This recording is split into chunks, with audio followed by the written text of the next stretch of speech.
So we began this class talking about chemistry, and then from chemistry we moved into cells, and we've just finished up talking about all the components of cell physiology and how cells operate. And now what we're going to do is take an even sort of broader view of life and talk about ecology. And there's a couple important words that you should know. The word ecology, first of all, means the study of the environment or the study of the house. It comes from the word oikos, which means the house. You probably heard the word habitat as well. That's a place where an organism lives. It's kind of more of a general term, habitat. And I just want to make sure you know the difference between the word habitat and the word niche. So you often hear this word niche, and a niche is often sort of equated with habitat, but they're not quite the same. A niche is an organism's job in an environment. So typically we think about where it lives, but also about what it does in terms of energy flow. If you have a plant, for example, and it lives under a tree, it might be doing photosynthesis, whereas a mushroom living under a tree would be a decomposer. So they can live in the same area but have different jobs. And then you're also familiar with the word population from other things we've talked about, but it's a group of individuals that are capable of reproducing, and we're going to revisit this and look at this a little bit more. One of the things you can look at or examine is how a population is dispersed, or the dispersion patterns, and you find different sort of models depending on the kind of organism. You could have a clumped distribution pattern where basically you have a whole bunch of individuals in one area and then open spaces and then another bunch of individuals.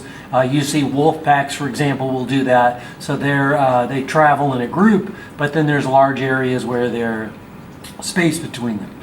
Uniform distribution is when you have sort of an equal amount of space between each individual. Animals such as penguins that often will nest on a big flat area often will sort of pick out a spot on the ground, and that's where their spot will be, and there will be roughly an equal amount of space between each one.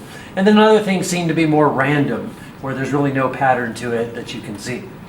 The other thing you could be interested in when you look at populations is how they grow or change over time.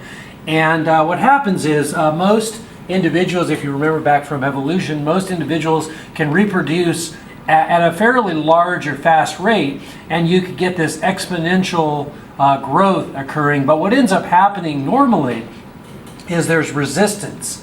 There's environmental resistance as you reach what's called the carrying capacity, often represented by the letter K, where essentially you just run out of resources.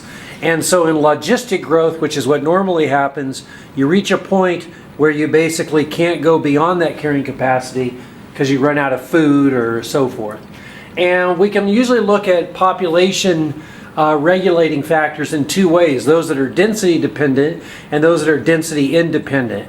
Density dependent are those that the factor gets worse or increases in intensity as the population goes up. So food and shelter and water, for example, the more individuals you have, the worse of a problem you have. Density independent factors can also control a population. Those are things like hurricanes and floods, disease, and so forth. And those basically, it doesn't matter how many individuals you have, whether you have 5 or 10 or 100, the hurricane magnitude kind of is going to be, roughly the same. We already know what an organism is, which is an individual living thing, and we know what a population is, which is a bunch of organisms of that same type. So all the individuals of a certain type that can reproduce in an area make up a population. If you take all the populations, in other words, all the living things, that gives you what's called the community. So community ecology is basically the type of ecology where you examine the interactions between populations and you look at sort of all the living things. And then an ecosystem is essentially you take all the non-living things with that and put those together.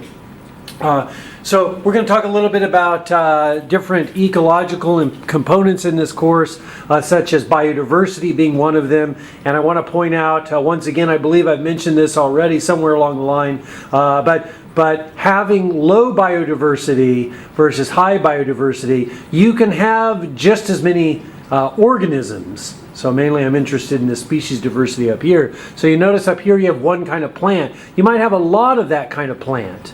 So you have a lot of individuals, but biodiversity isn't just a measure of how many individuals you have. It's a measure also of how many different species you have, how many different populations.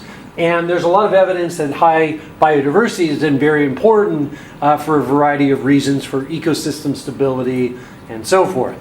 We can also look at organisms based on where they appear on a food chain. So we have organisms that are producers, for example, that basically are those that are sort of making the food, if you will, even though they don't really make it, they just convert it, but plants. And then those things that eat plants would be herbivores. They would also be called a primary consumer.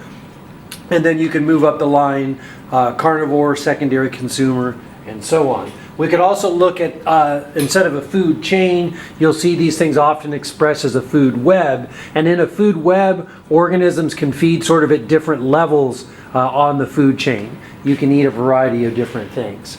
Okay.